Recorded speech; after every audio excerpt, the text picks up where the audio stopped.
Hello students,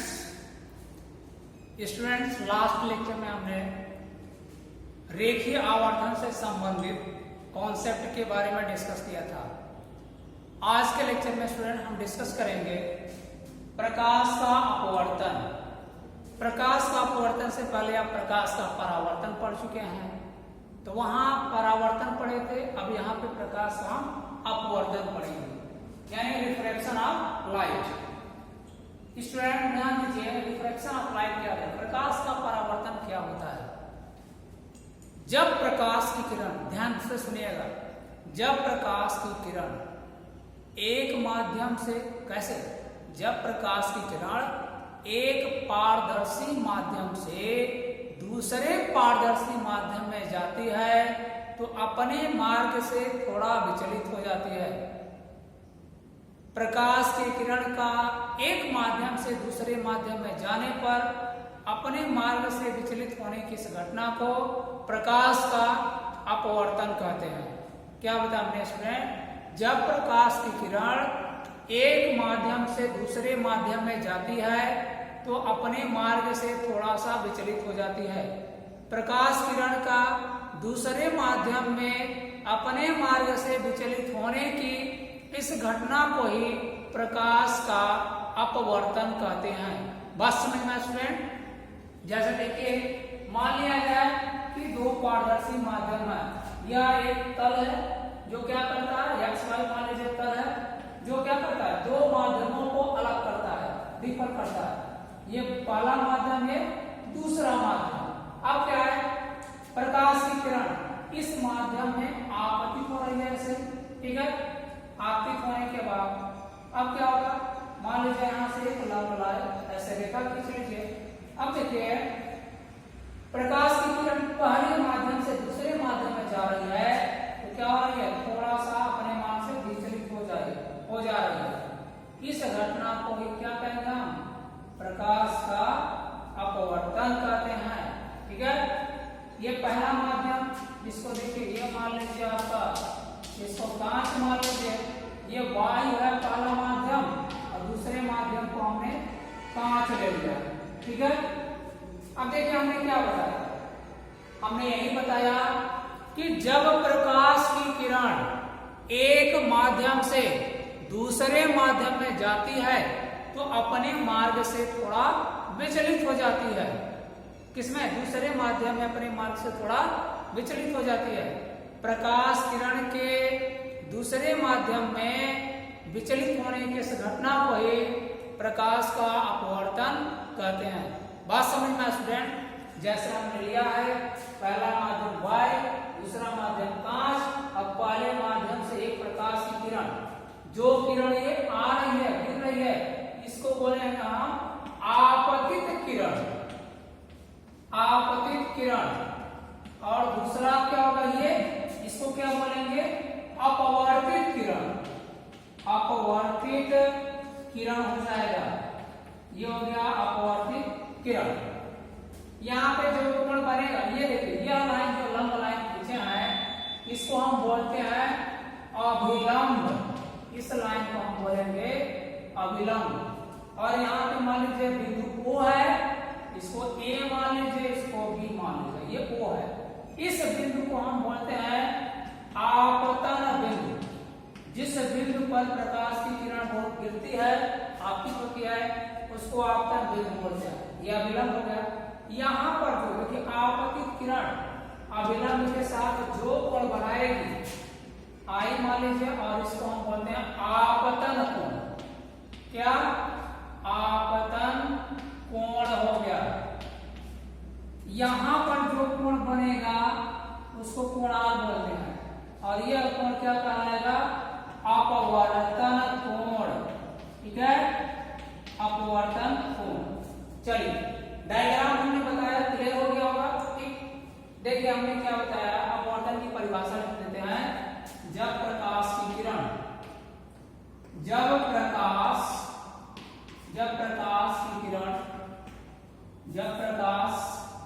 की किरण क्या होगा, जब प्रकाश की कोई किरण क्या होगा, एक पारदर्शी माध्यम से एक पारदर्शी माध्यम से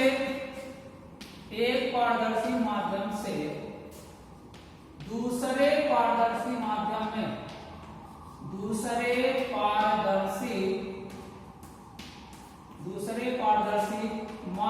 में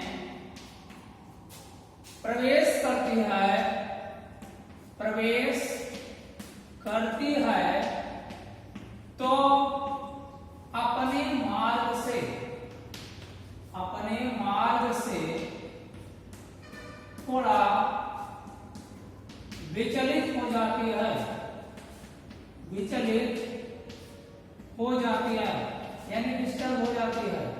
जिस रास्ते जाना चाहिए उस रास्ते नहीं जाती, विचलित हो जाती है। अब क्या, प्रकाश किरण के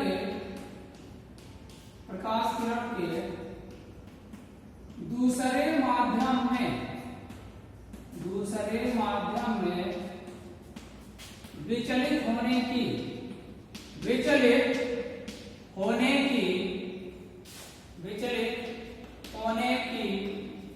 इस घटना को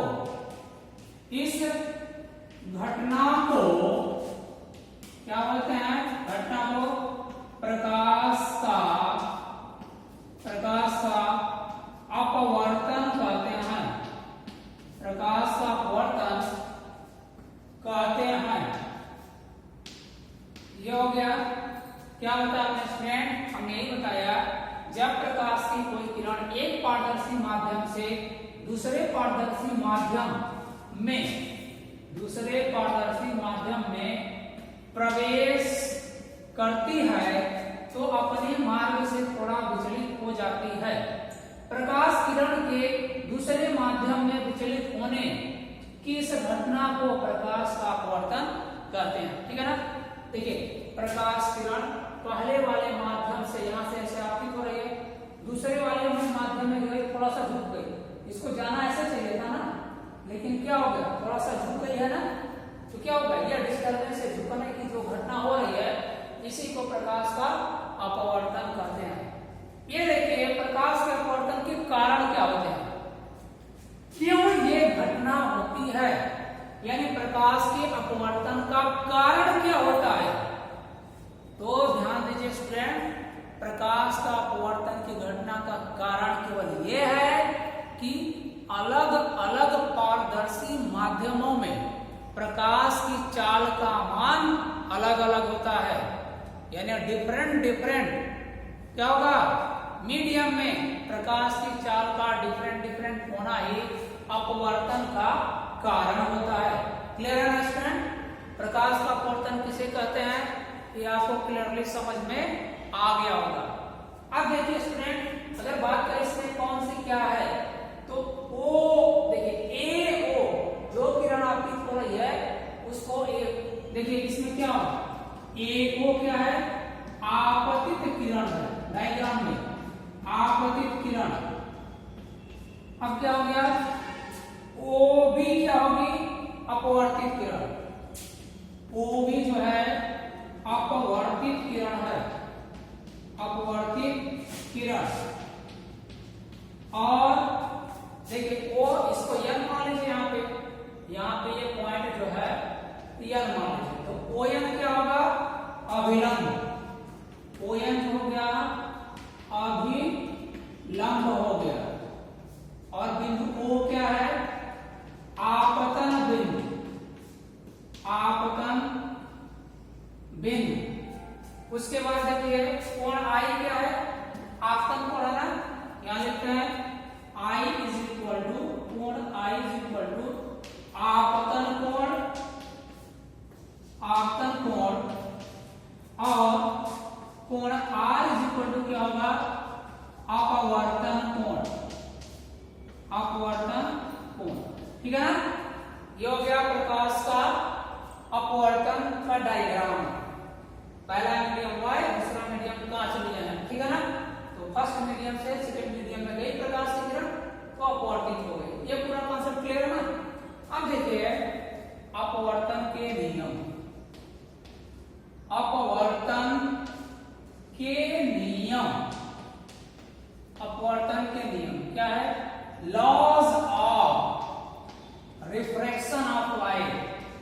laws of refraction of light. क्या होगा, क्या रूल्स होते हैं स्टूडेंट, ठीक है ना। जैसे आपने प्रकाश के परावर्तन में 2 नियम पढ़ा था, सिमिलरली क्या होगा, प्रकाश के अपवर्तन में भी 2 नियम होते हैं। एक नियम तो कुछ मिलता जुलता है, दूसरा थोड़ा सा चेंज होता है। तो देखिए, कोई घटना होती है, उस घटना के घटित होने के कुछ रूल्स होते हैं, कुछ नियम होते हैं। तो अगर प्रकाश के अपवर्तन की घटना के संबंध में नियम की बात किया जाए तो प्रकाश के अपवर्तन के 2 नियम होते हैं। पहला नियम देखिए, अगर हम बात करें डायग्राम, अगर आपके दिमाग में है तो इसे डायग्राम से ही हम समझा सकते हैं। क्या, प्रकाश के अपवर्तन के 2 नियम होते हैं। पहला नियम, प्रथम नियम क्या होगा, प्रथम नियम, अगर प्रथम नियम फर्स्ट लॉ की बात करें तो क्या होगा, प्रथम नियम के अनुसार अपवर्तन के मुख्यतः 2 नियम होते हैं, जिसमें प्रथम नियम क्या है, प्रथम नियम देखिए, आपतित किरण, अपवर्तित किरण तथा आपतन बिंदु पर अभिलंब तीनों एक ही तल में स्थित होते हैं। क्या बताया हमने, आपतित किरण, अपवर्तित किरण तथा आपतन बिंदु पर अभिलंब तीनों एक ही तल में स्थित होते हैं। यह अपवर्तन का प्रथम नियम होगा। ठीक, क्या, आपतित किरण,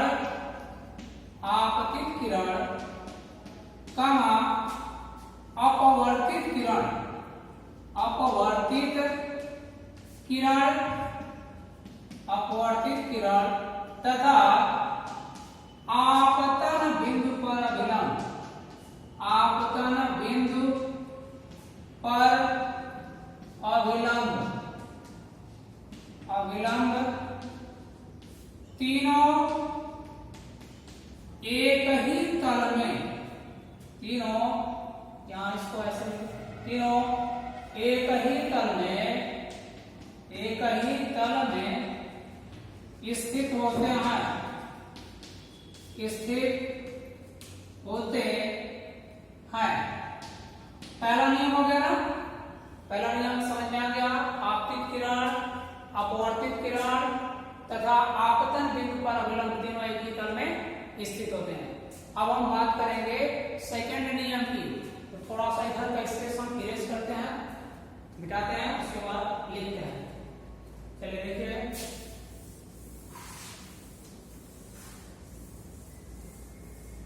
इस वीडियो को देखने के बाद स्टूडेंट अपवर्तन का कॉन्सेप्ट आपका क्लियर हो जाएगा, कहीं कोई डाउट नहीं होगा, ये मेरा मानना है। देखिए, अपवर्तन के दूसरे नियम की बात किया जाए तो अपवर्तन का द्वितीय नियम, सेकंड रूल क्या है, द्वितीय नियम। अगर द्वितीय नियम की बात करेंगे तो द्वितीय नियम को एक और नाम से जानते हैं, स्नेल का नियम, स्नेल का नियम, स्नेल्स लॉ, ठीक है ना। द्वितीय नियम को एक और नाम से जानते हैं, स्नेल्स लॉ।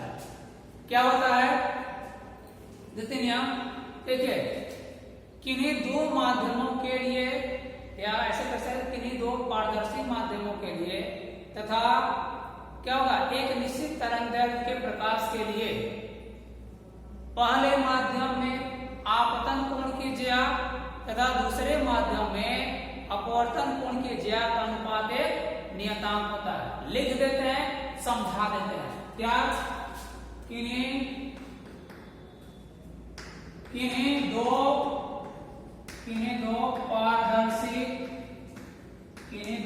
पारदर्शी माध्यमों तथा एक निश्चित तरंगदैर्घ्य,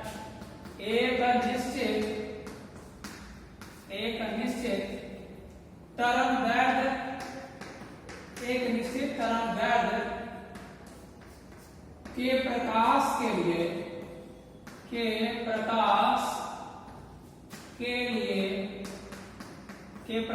लिए तथा के प्रकाश के लिए क्या होगा, किन्हीं 2 पारदर्शी माध्यमों तथा एक निश्चित तरंगदैर्घ्य के प्रकाश के लिए पहले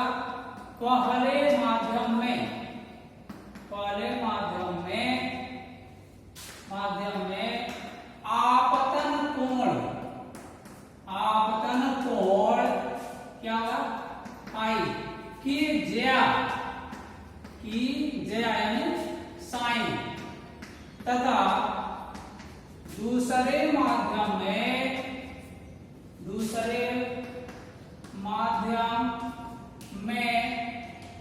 अपवर्तन कोण आर से नोट करेंगे कि ज्या यानी साइन का अनुपात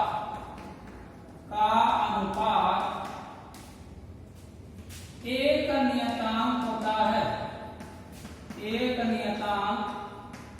होता है ठीक। अर्थात क्या लिख सकते हैं स्टूडेंट, साइन आई बटे sine r is equal to नियतांक, और इस नियतांक की जगह हम ये भी लिख सकते हैं sine i upon sine r is equal to 1n2, नियतांक की जगह 1n2 लिख सकते हैं ठीक। ये हो गया, जहां 1n2 को क्या बोलेंगे, जहां 1n2 इज इक्वल टू क्या है, पहले माध्यम के सापेक्ष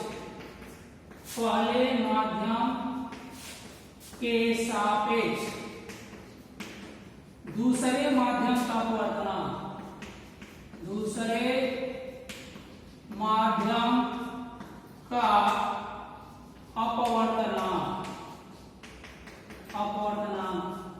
कहते हैं ठीक है ना। देखिए स्टूडेंट, हमने क्या बताया द्वितीय नियम में अपवर्तन का द्वितीय नियम क्या होता है, किन्हीं दो माध्यमों के लिए तथा एक निश्चित तरंगदैर्घ्य के प्रकाश के लिए आपतन कोण आई की ज्या तथा अपवर्तन कोण आर की ज्या का अनुपात एक नियतांक होता है ठीक है ना। किन्हीं दो पारदर्शी माध्यमों तथा एक निश्चित तरंगदैर्घ्य के प्रकाश के लिए आपतन कोण यानी पहले माध्यम में आपतन कोण की ज्या तथा दूसरे माध्यम में अपवर्तन कोण की ज्या के अनुपात एक नियतांक होता है, अर्थात sine i upon sine r is equal to नियतांक, और इस नियतांक की जगह हम 1n2 लिख सकते हैं। तो जहां 1n2 क्या है, जो शुरू में रहता है उसी के सापेक्ष बाद वाले का अपवर्तनांक, यानी पहले माध्यम के सापेक्ष दूसरे माध्यम का अपवर्तनांक करेंगे ठीक है ना स्टूडेंट। यहां से एक कॉन्सेप्ट और जान लीजिए, अगर हम पहला माध्यम y ले लें, पहला माध्यम वायु हो और दूसरा माध्यम कांच हो, तो क्या होगा, 1n2 की जगह आप लिख सकते हैं Ag ठीक है ना। अब Ag लिख सकते हैं, यहां से इसी से अब फार्मूला अगर निकालेंगे क्या मिल जाएगा आपको फार्मूला, यहाँ 1n2 का वैल्यू Ag अगर लिखते हैं क्या मिल जाएगा आपको फार्मूला यहां से मिल जाएगा sine i upon sine r is equal to Ag ठीक है ना। ऐसे वायु के सापेक्ष ग्लास का अपवर्तन यानी कांच का अपवर्तन, इस बारे में और आगे चर्चा किया जाएगा। फिलहाल आज के टॉपिक में हमने क्या बताया, अपवर्तन के नियम से पहले अपवर्तन को डिस्क्राइब किया, उसके बाद अपवर्तन के नियम को बताया ठीक है ना स्टूडेंट। तो आज के लेक्चर में बस इतना ही रहना दीजिए, आगे के टॉपिक का डिस्कशन हम नेक्स्ट लेक्चर में करेंगे। Okay students.